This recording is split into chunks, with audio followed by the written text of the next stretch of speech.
Well, guys, here we go again. Let's just see if this new bottle opener works. Certainly looks like it does. Needs a little bit more work just to let me get the top off properly. But that might be me as much as it is hit.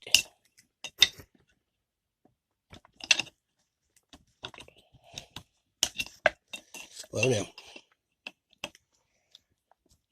a bottle opener standing between a man and his beer, that will never do, will it?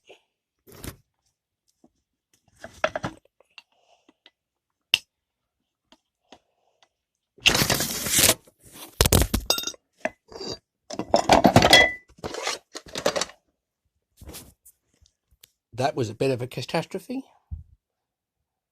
Let's try again.